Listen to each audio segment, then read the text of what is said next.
everyone, and welcome to our first ever Conversation with Counselors. My name is Matt Jones, and I'm Associate Pastor of Hospitality and Care at First Presbyterian Church of Edmond. Today is April 23rd, 2020, and I'd like to say welcome to my guests today, and they are Gabrielle Moore and Tim Hast. It's so good to see you both. And Tim and Gabrielle are both licensed professional counselors that practice here in Edmond, and they also are members here at First Pres. Because of the pandemic we're facing right now, many of us have had our lives changed dramatically. Matter of fact, I don't know of anyone whose lives have not changed. It seems that all of us have experienced loss and pain of one kind or another, and in the midst of these trials, our conversation today is in response to those. So our hope is that many of the common struggles that we have are going to be brought to light and addressed in a format where it's question and answer with Gabrielle, Tim, and myself. So people have already sent in quite a number of questions, and that is great. And I do want to invite those of you who are watching now, if you'd like to send in a question, we'll try to get to all of them today if we can. And we will do our best to give follow-up answers. And you can listen to our conversation, and based on our conversation, you might have a question from those. So please email me, and my email address is mjones, that's my first initial, last name, mjones@fpcedmond.org. So before we get started, I'd like to say a little bit about our guests. And the first guest I have is Gabrielle Moore. So thank you for being here, Gabrielle.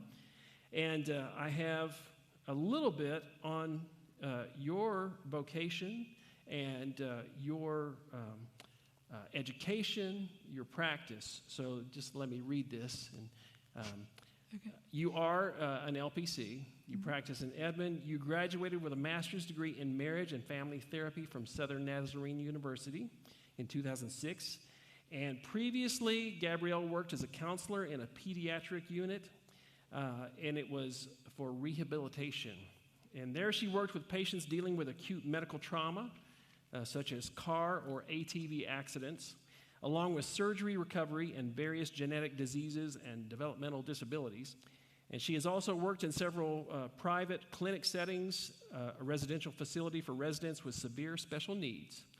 Gabrielle's main focus in her current private practice is helping individuals and families dealing with chronic or terminal illness, grief and loss, and acute trauma related to medical injury. And Gabrielle also works with anxiety, depression, life stressors, and overall well-being. So thank you for being here, Gabrielle. You're welcome. And then Tim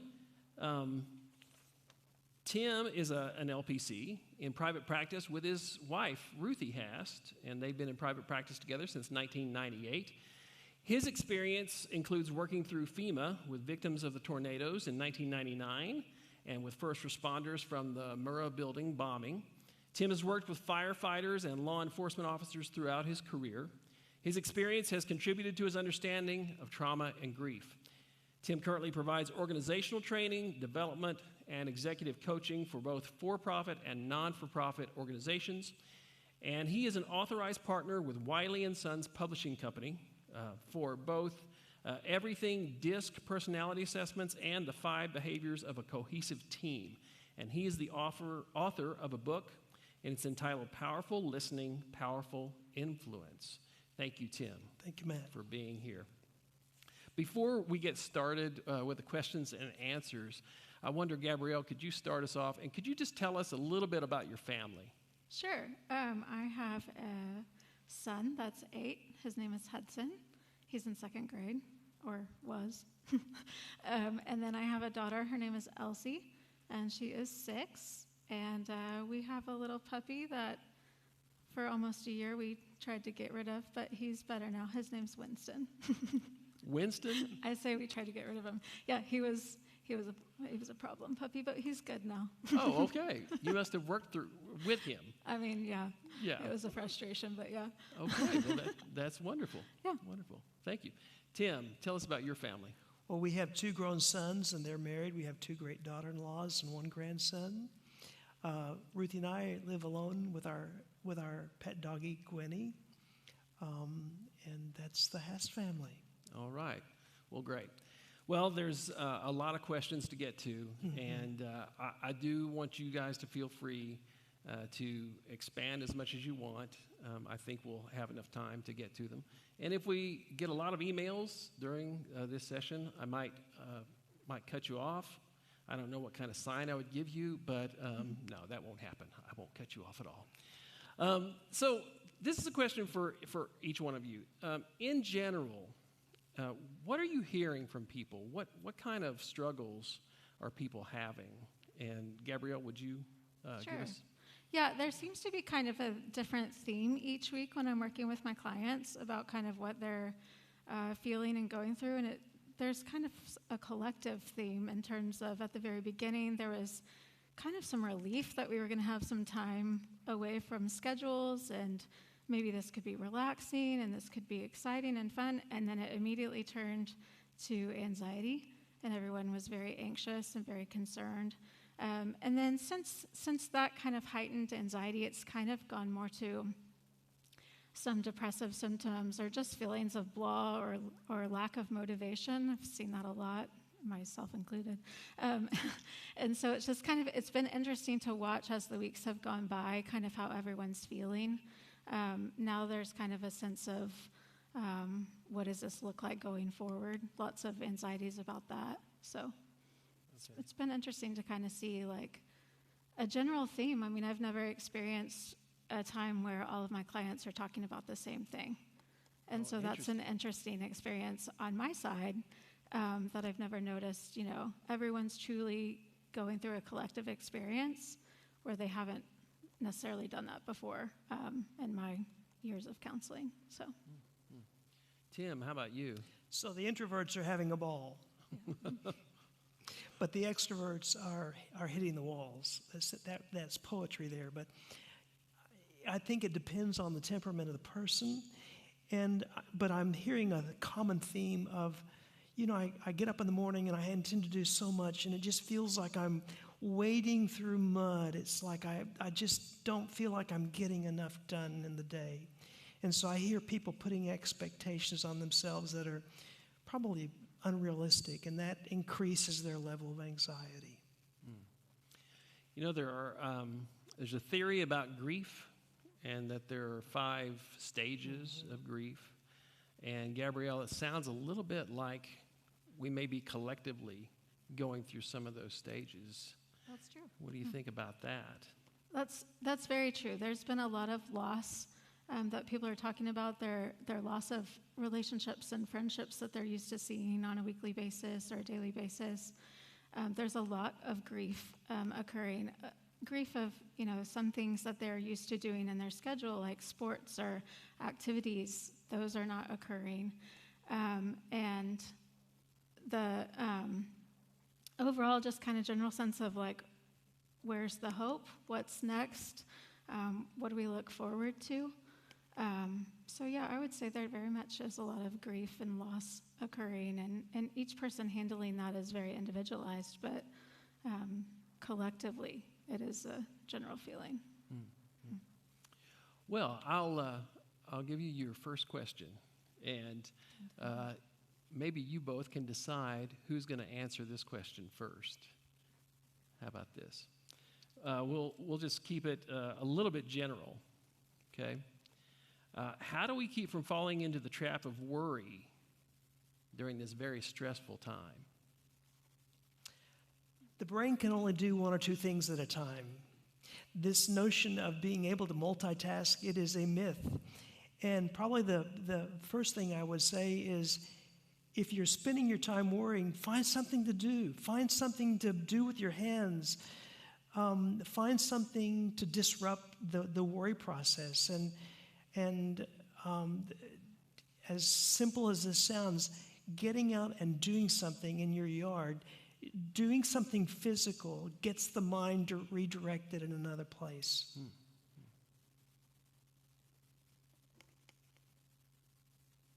And on that note of getting out and doing something, I think this is a question about the possibility of someone wanting to overdo it. So here's the question. There's a weight, like a weight, heavy, a weight of accomplishing something meaningful during this time of quarantine. Yet I'm doing well to just get dressed and keep my kids alive all day. Am I not getting something right? I feel the same way. No, really and truly, that's an unrealistic expectation to think that we need to accomplish something or do something great during this time. If you have the ability and the time to do that and your responsibilities in life allow for that, then wonderful, go for it. But please, take the pressure away that we have to accomplish something during this time other than keeping yourself and your kids alive.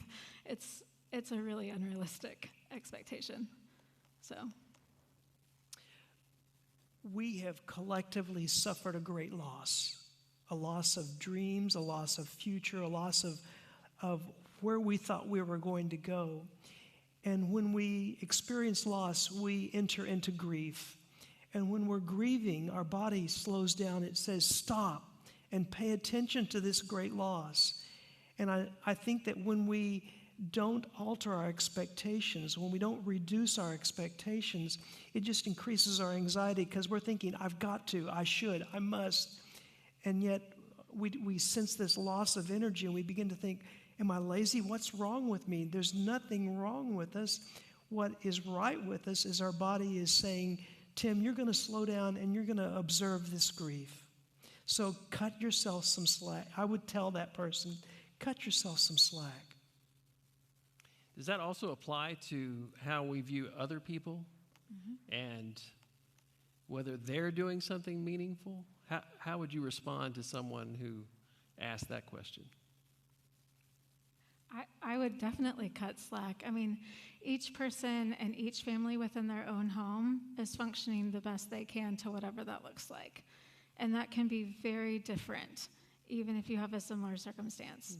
And so judging each other or thinking you're doing it right or they're doing it wrong or you're doing it wrong and they must be doing it right is really not going to benefit anybody. It's just, it just brings negativity into it. It's not helpful. A very good friend named Kyle said, I have relaxed our schedule. We're not getting up. We're not making our kids get up early. We're not regimenting our family. And I thought that is so wise because if we had had a loved one die and they were experiencing that loss, we wouldn't drive them. And what we're experiencing is on that same level. And I think if we don't expect it for ourselves, why would we expect it from our kids?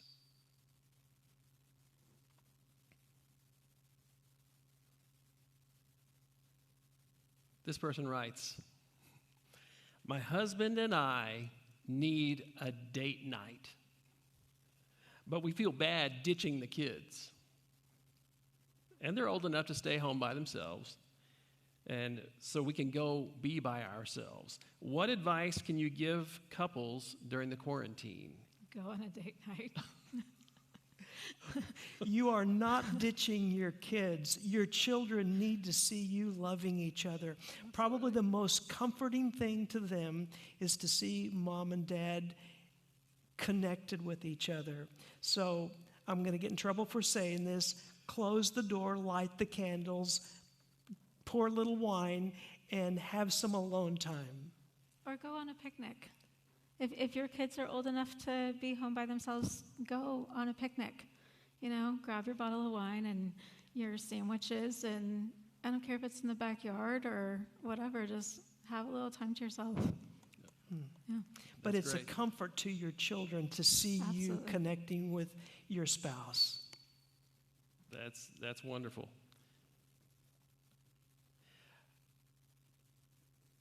This is a question that I hear a lot, I hear a lot because, as we know, television and streaming is available. It's readily available. It's always there. So the question of binge watching comes in. And I know that I binge watch things, and I don't know about you guys, but is it okay to binge watch TV, or am I wrecking my brain? I don't do it every night, but I did see the entire Tiger King series, and I wish I hadn't. What do you guys think about binge watching? I would avoid Ozark and maybe Breaking Bad. You might want to binge watch on Downton Abbey or something like that. That is a little happier during this time. We binge watch to lower our level of anxiety. Anything that we do, whether it's binge eating or binge watching or binge shopping, it does something to lower our level of anxiety. So, as the guy said in the movie, choose wisely. I agree. I also watched all of Tiger King and wish I hadn't, but... But I hear nothing but rave reviews. It is fascinating, Yeah. I will say, but it's not necessarily appropriate, but it's fascinating. I agree. It's binging on anything.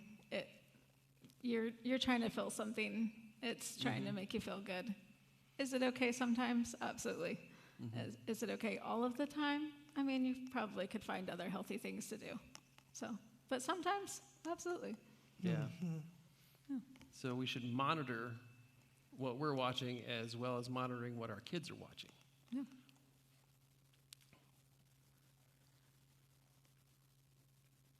What are some tools that I can use to help my children cope with the isolation?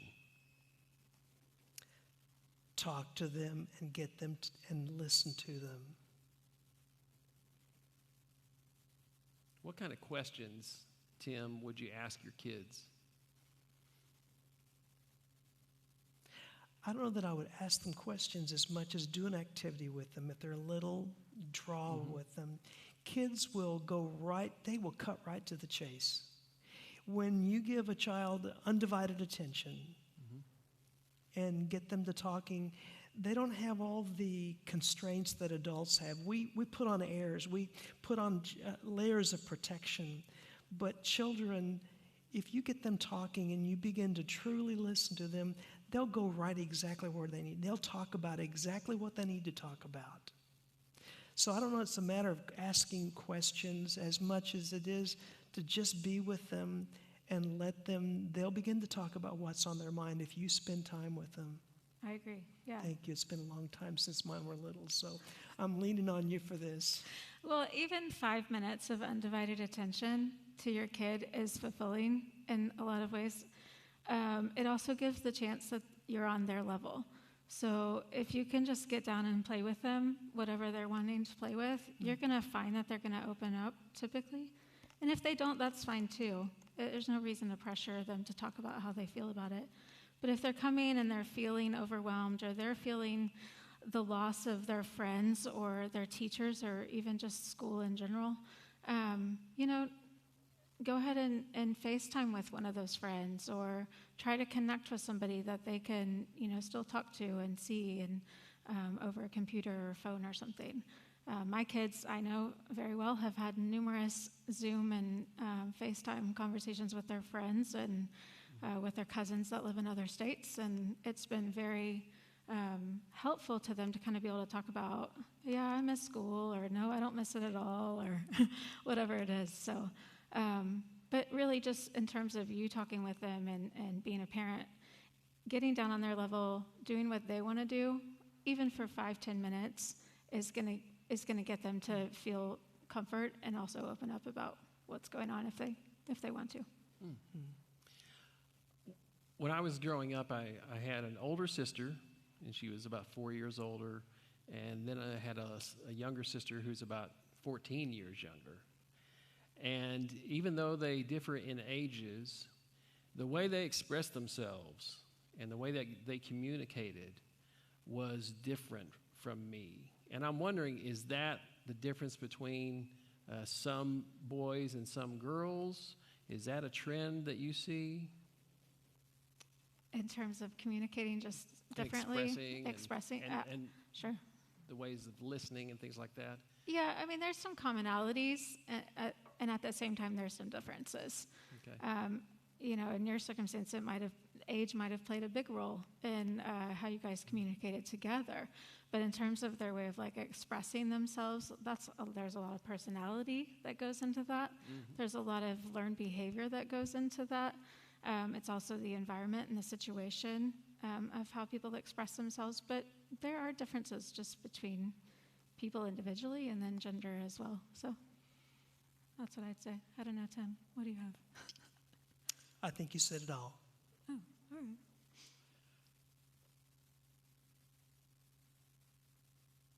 Here's a question that has to do with a person and really anyone in their family, and I think it arises from sometimes tension that can happen. I mean, tension can happen in a family under normal circumstances, under everyday circumstances, but it seems like the pandemic has really exacerbated things, and so this person asks, how do I keep from disengaging from my family when it feels like too much? I don't think that you should try to keep from disengaging, but I think it would be good to have some rules, or maybe not rules, but some understandings in place that I need to be alone for a while. But I think that in being alone, when we initiate, I'm going to my cave, which is my place of retreat. When we need to go to our cave to let our family know, I need some alone time, but I'll be back, so that we don't trigger abandonment. And the people during a stressful time, they're really operating not in the logical part of the brain, but down in the lower, kind of what we call the lizard part of the brain. The lizard part of the brain. Okay. The part that we share in common with lizards. Oh, I'm going to remember that. And so when we're experiencing chronic stress, all of us are operating in fight or flight. If you go when this first happened, you went into Walmart and people looked really, you could see the stress on their face. As a society, we are operating in fight or flight. And fight or flight is not a good place to try to resolve conflict. So if I understand that about myself, then I'm going to be cautious to really over-communicate what I need. And I think that especially if I'm an introvert and I need to be some alone time, if I can just tell my family, I'm going to go into my cave for a while, and I just need to be alone to process some things, and I'll be back. I'm going to come back. But I just need about 45 minutes to just be alone and sort things out. I think that giving them that, telling them that, and expressing that makes it safe for you to be alone, because some people process alone. Mm-hmm. Other people, the way they process is they talk it out. Mm-hmm. So you've got talkers and you've got retreaters. If they're a retreater where they need that time, if they just articulate, I need some time alone, but I'm going to come back, I think that is probably what is needed in that situation. Gabrielle? I completely agree. I would also add that this is an unusual circumstance. You've got to remember that you're not all of the people that are in your family's life all the time, and you're not typically engaged with your family all of the time. Mm-hmm. You are at activities, and your kids are at school, and you're at work, and everybody's doing other things that may mean that they're engaged with someone else. So you got to give yourself a little bit of grace in thinking, I'm not typically engaged with my children or with my spouse or with whoever's living in your home 24/7. So why do I expect that of myself now? It is okay to step back and take a break. It is okay to take that alone time or go to find your own cave. And yeah, I agree with Tim. To say, I will be back is helpful. But to just expect yourself to be able to be engaged all the time, again, just isn't realistic. Mm-hmm. Our fuse is a lot shorter when we're stressed. We're a lot nearer being on the verge of fight or flight. And so it's a lot easier to react, to get triggered, to have someone say something and, well, what'd you mean by that? And if I can remind myself, this is a stressful time. and to, as Dave Moore said to them this morning, give yourself a little more grace. Give ourselves a little more grace. Cut ourselves a little slack. And if you do have some kind of a misunderstanding, don't try to solve it right then. Give the person some time. Give them 30, 40 minutes, because that's how long it takes to get out of fight or flight when we get triggered there. If you can give them that time and then come back and have that conversation, you know, when this happened, we had this misunderstanding, I'd like to talk about it. Yeah, and since we are in this church setting and we're church members, we're brothers and sisters in Christ, I would think that going into your cave is a time for prayer as well. Mm-hmm. And so, and I thought it was interesting, Tim, what you said about giving them a time frame. Because right now, what the world is going through is just this entire common sensibility that life is now unpredictable. Mm-hmm. That we don't really know the future, and sometimes it's hard to know what the future is from one day to the next. So I thought, well, that's great. If you give your family a time frame and you stick to that time frame, if you say you're going to be back in 45 minutes and you really watch that and you are back, that gives people something to rely on, which right now is hard to come by. And if you need 45 minutes and then you come back for 45 minutes and you need 45 minutes again, give yourself grace. That happens too. Yeah, just communicating that. Yeah. Mm-hmm. That's great.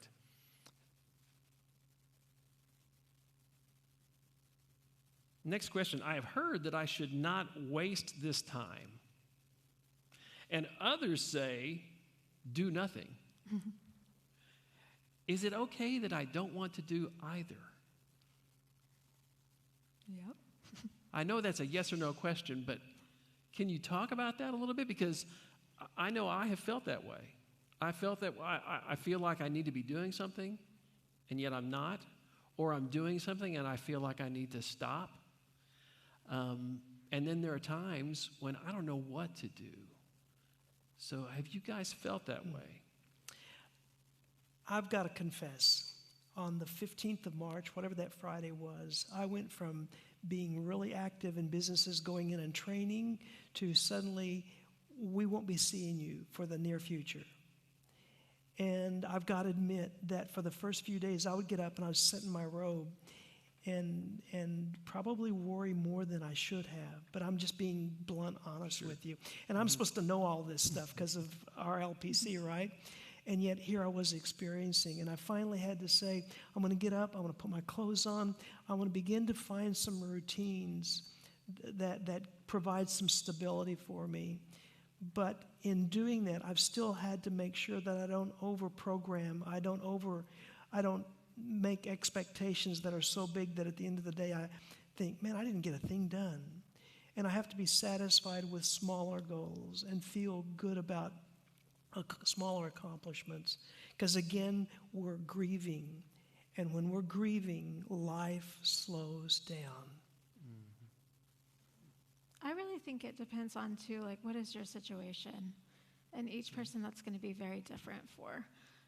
Those, like we said earlier, trying to have the expectation that you're going to accomplish something during this time or accomplish something new or great or whatever you think it is seems unrealistic. And to some, it doesn't. To some people, they have the ability to, put their clothes on every day and make kind of a goal and accomplish that, and they need that because that's who they are as a person. And then there are other people who they don't need that. They do need to slow down. They do need this time to reflect and to pray and to, have time with their family. And it's okay to do either or neither, and it really depends on your own situation, what you need. For me personally, as a single mom to 2 young children, I do need to work from my home every day, and I need to be able to be engaged in that in a way that requires a little bit of more direct attention because I'm staring at a screen to see my clients. But I need my children who don't have another adult in our home to be able to contain themselves for hours on end. And I have the ability to come out for 5 or 10 minutes to, get them set on something new or something different. But I need them to be able to do something for themselves for quite a while. So the idea of doing something new or not doing anything at all, in my situation, that's not even it's not an option. And so, they are more scheduled than I think some families need to be. But that's because it's based on our specific situation and our specific need. For me to be able to work and them to be able to contain themselves, we need a more specific schedule. But to think that we either need to be doing something or not doing anything at all, I think it really just pertains to what does your life look like and what do you need, Mm-hmm. Each family is going to be different on what they need during this time, and that's okay. I think something that we neglect to talk about is in our Christian belief system, we refer to Satan as the father of lies. And one of the lies that I think Satan loves to tell us is, you're lazy. Mm-hmm. You're not doing enough. What kind of person are you? And I think we see that in these expectations we put on ourselves. I mean, I need to be doing something. I'm not doing enough. Mm-hmm. And I would ask myself, where's that voice coming from?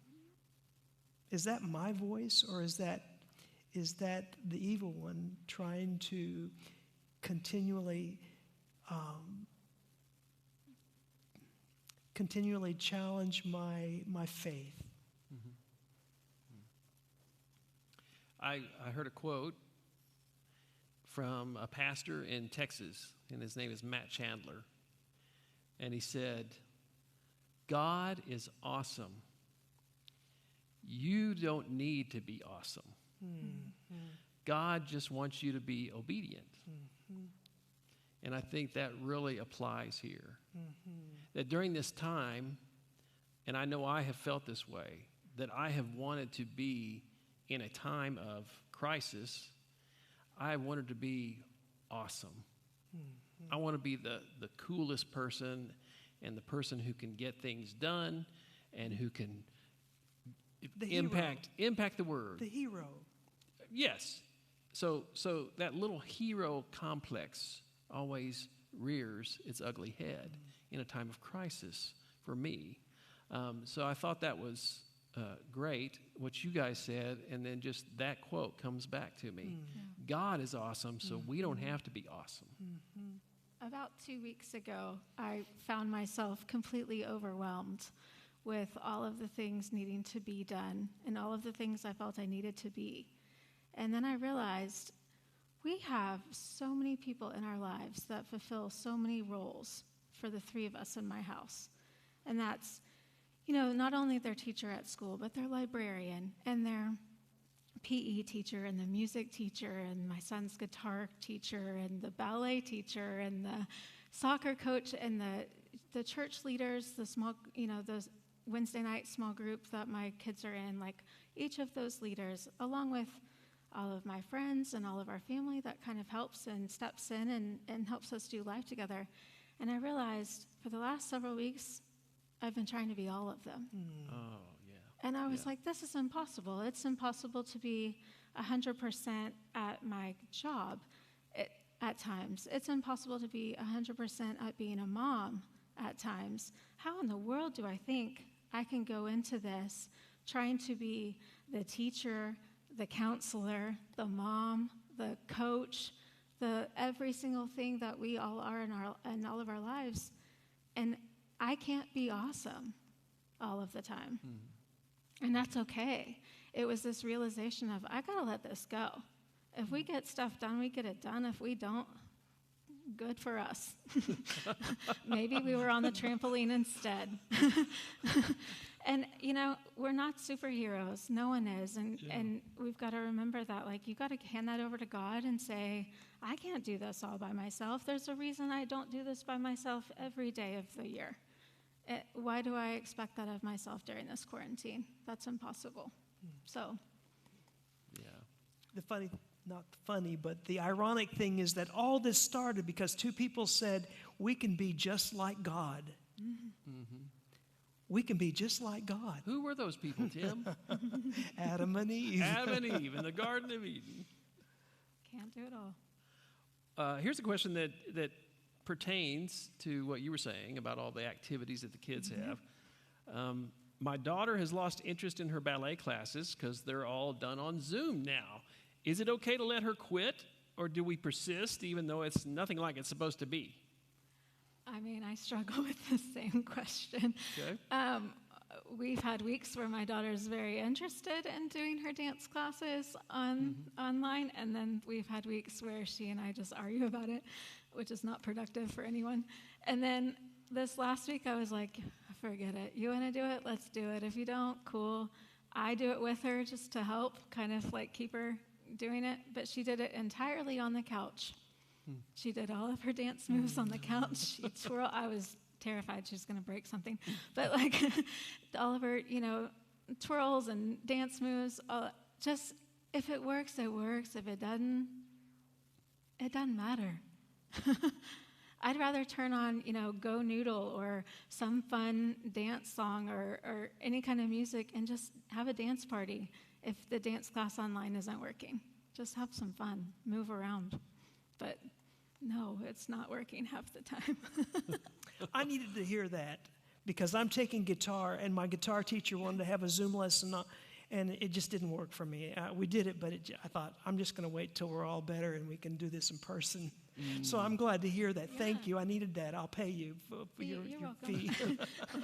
I mean, if you want to do it in a different location, maybe you'll have a little more fun with it. I don't know. I'll try that too. Take my daughter's cue. That was all her. You may be hearing this from people that you counsel, but one person says, I feel like I could cry at the drop of a hat these days.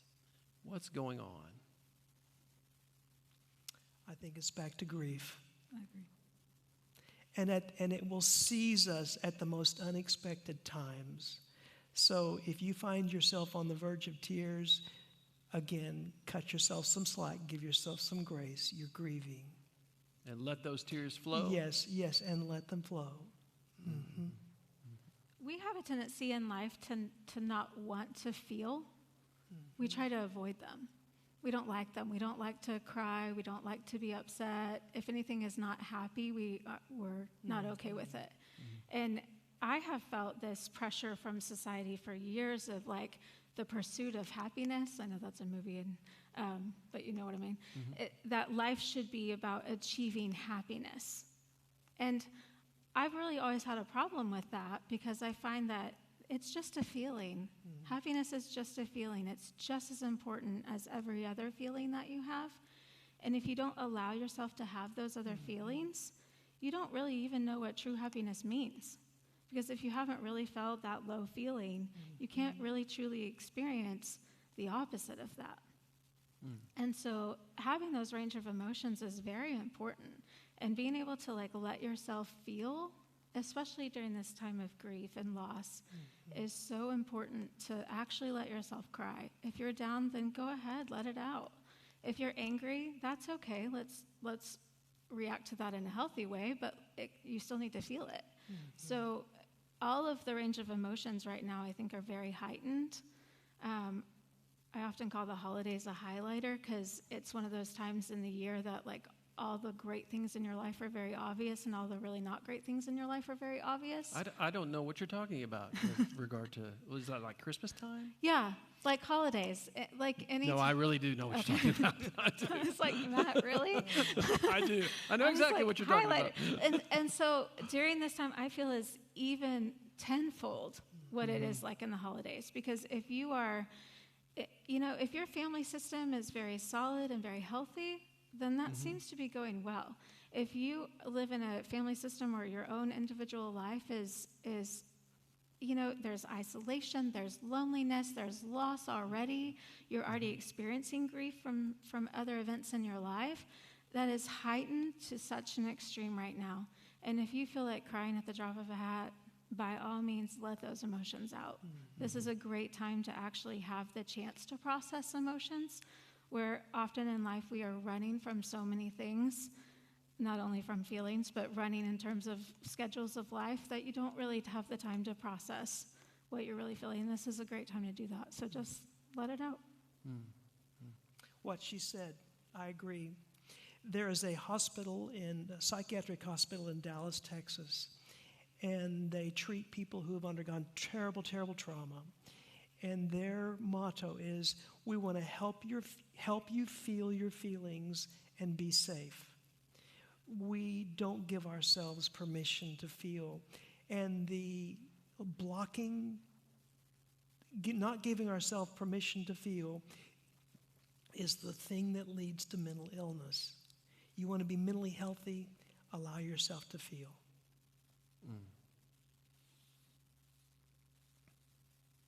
The shortest verse in the Bible is what? Jesus wept. And if he can do it, we can too. Absolutely.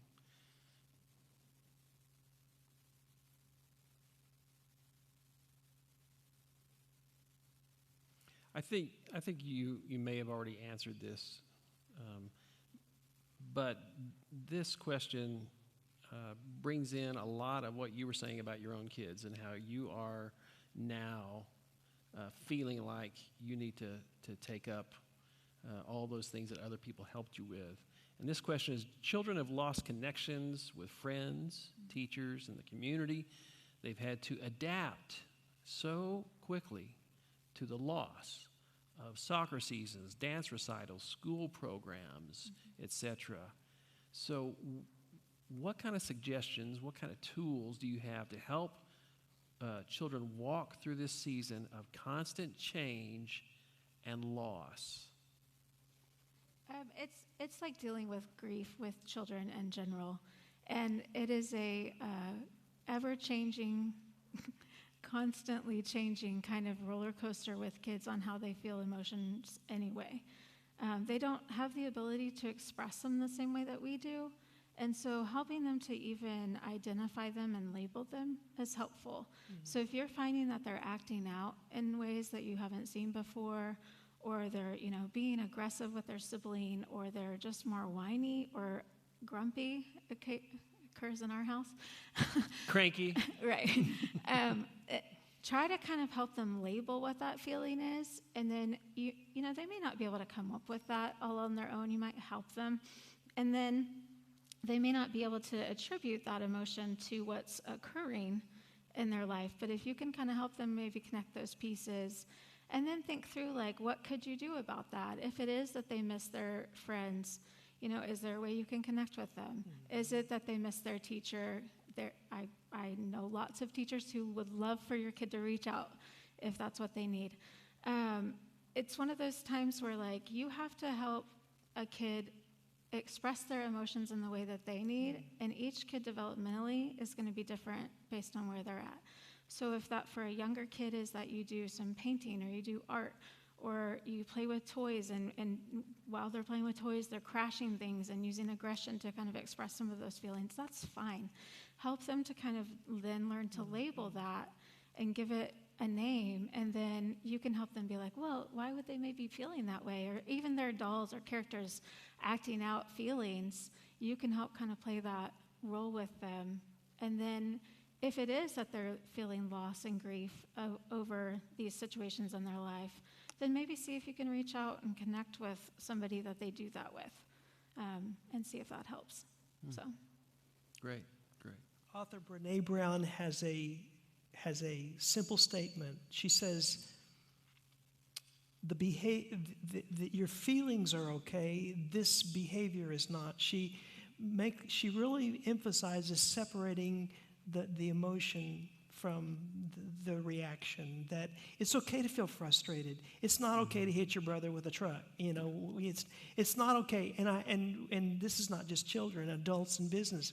We have to say it's okay to feel frustrated. It's not okay the behavior's not okay. So I think making that distinction is important too. Mm-hmm. Yeah, and it's probably helpful for me to know that one of the people that struggled with anger in his childhood and into adulthood was Fred Rogers. Mr. Rogers, of all people, struggled with anger really his whole life. And he tried to teach children through his TV show how to express that anger and what to do with it. So I think that's great, and it's just good to know that even Mr. Rogers had to deal with that, had to deal with anger. So I think any of us might have to deal with it. Do you have suggestions on helping friends or family that might struggle with anxiety and OCD? This has to do with being sort of in a constant state of fear of germs and precautions and these changing guidelines that we have. Do you have anything to say that might help us as we try to help others? I would encourage them not to watch the news. Because news has to have something happening all the time in order to keep people watching it. And often it's the scariest stuff, this stuff that makes us all anxious.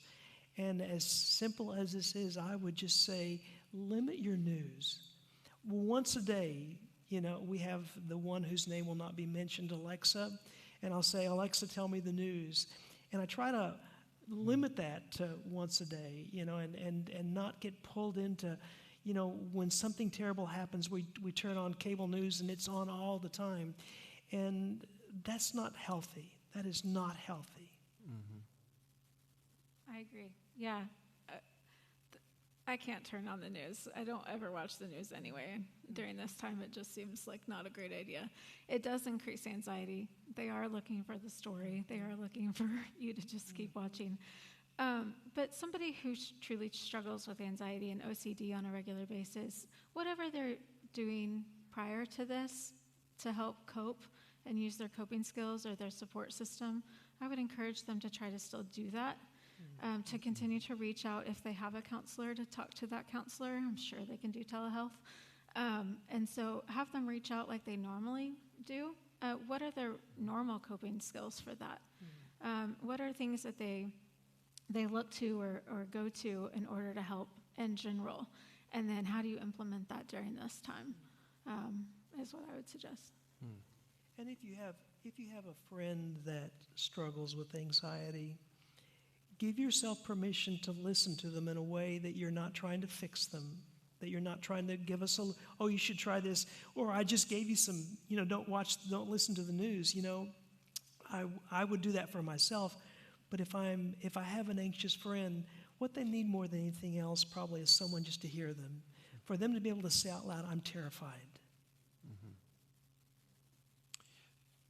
And on that note, we've had several members of our congregation who are counselors and Stephen ministers that have offered to listen.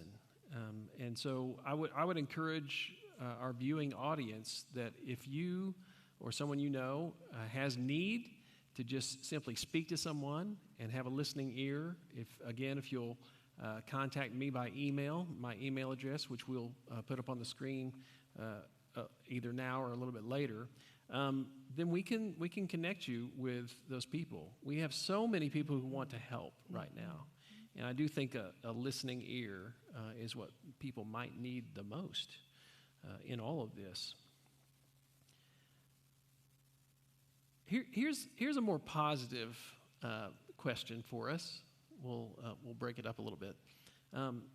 How can I use this time of change to make lasting and meaningful changes in my life? In other words, positive change. Have you guys encountered that when you're talking to people, that they're trying to make changes that will last and that are good changes? Go ahead. It's okay to say no. People may not be thinking in that direction right now. Well, actually, because I do a lot of work in corporations, people in leadership are having to lead teams in a completely different way. Because your team used to be in the same office with you, and now they're all over the place. And so one of the things I challenge my clients is the new normal. What is it going to look like? Some people will crumble in this crisis. Some people will say, I'll just put life off until we get back to normal. But the people who thrive are the people, I believe, who find new ways to relate to their spouse, to their children, who learn to play with learn to give their children undivided time, their total attention. I think that good comes out of this when we look for opportunities to, if you've always wanted to write a book, write a book. If you've always wanted to have a garden, have a garden. Find something to do that you've always wanted to do and do it. You know, during the captivity, the word was settle down and marry and plant gardens and live life. Which captivity are the you talking about? The Babylonian captivity. That sounds biblical. It is. That is fantastic. Yes. Been doing a lot of study in that part of the Bible, talking about the captivity and the prophets. And that, I just want to say, has been helpful to me. Because I heard another pastor say that never before have we today been able to relate to the people in the Bible than we do right now. And so it has helped me immensely. God has really worked through that study to give me a new perspective on just what those people were going through, because it's so easy to be in this time before the pandemic when we really, many of us have not really seen this kind of change in our lives. And so I can relate so much more to the Israelites in exile now.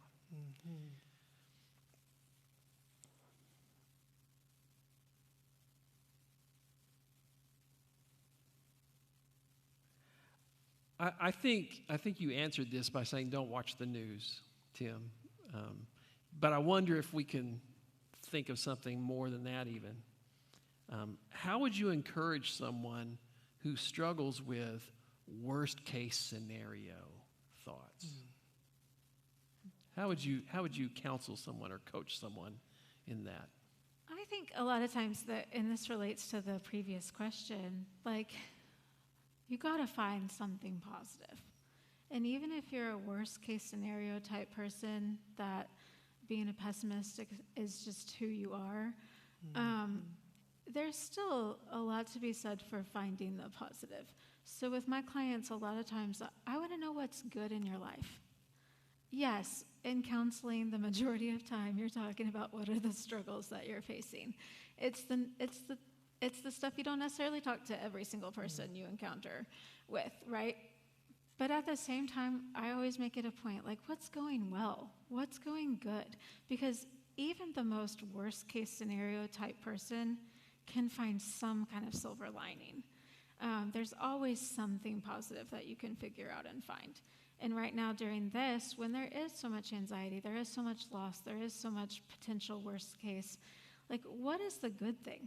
You know, maybe you can't control all of that because you can't control any of it right now, which is, I think, has a lot to do with the anxieties that we all feel, is we want that sense of control. But what you can control is how you perceive things and how you choose to then act on them. And if you can find something positive, then you can expand on that. And even if it's something tiny, all it takes is a seed.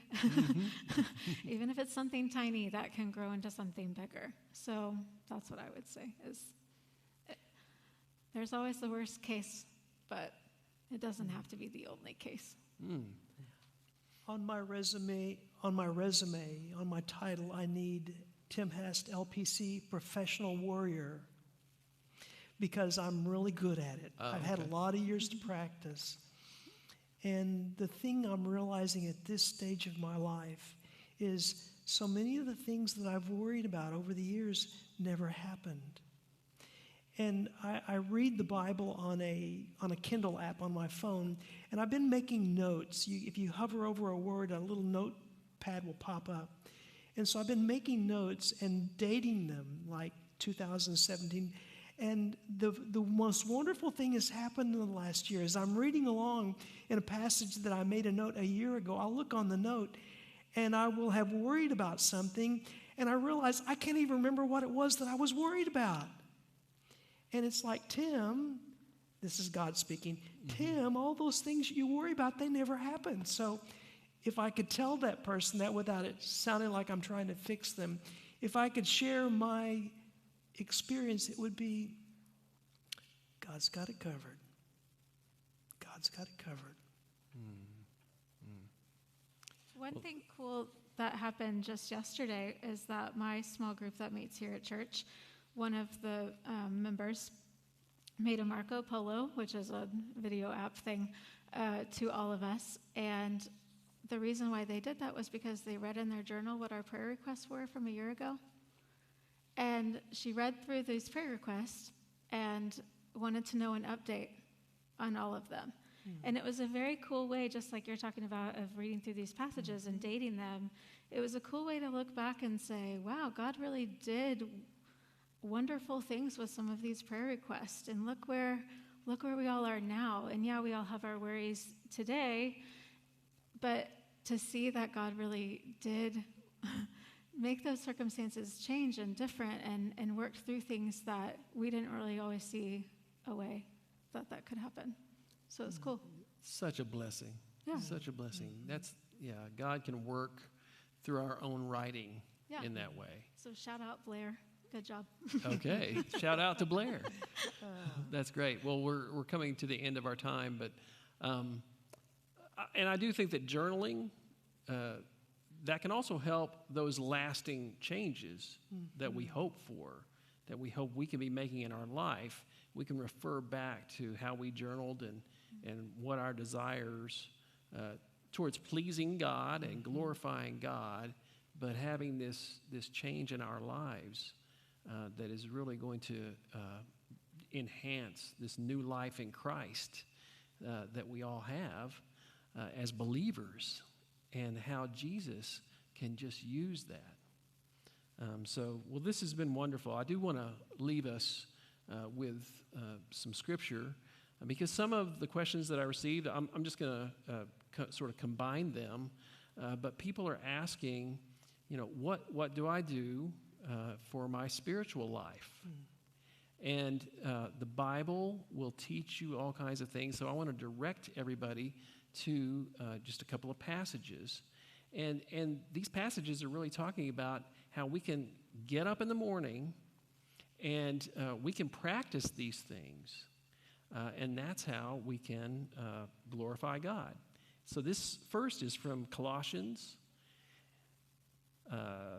3, verses 12 through 17.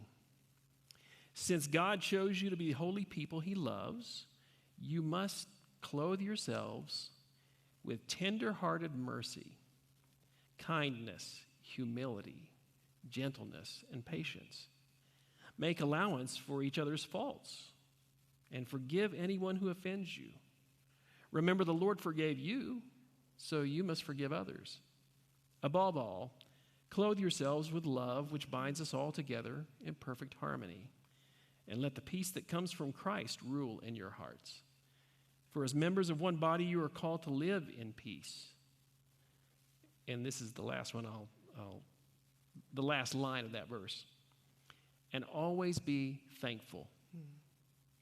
So those are some of the things that we can practice. We can write those down. We can journal them. We can pray to God that he would help us with those kinds of things. And then in Philippians 4, always be full of joy in the Lord. I say it again, rejoice. Let everyone see that you are considerate in all you do. Remember, the Lord is coming soon. Don't worry about anything. Instead, pray about everything. Tell God what you need and thank him for all he has done. Then you will experience God's peace, which exceeds anything we can understand. His peace will guard your hearts and minds as you live in Christ Jesus. And now, dear brothers and sisters, one final thing. Fix your thoughts on what is true and honorable and right and pure and lovely and admirable. Think about things that are excellent and worthy of praise. Keep putting into practice all you learned and received from me, everything you heard from me and saw me doing.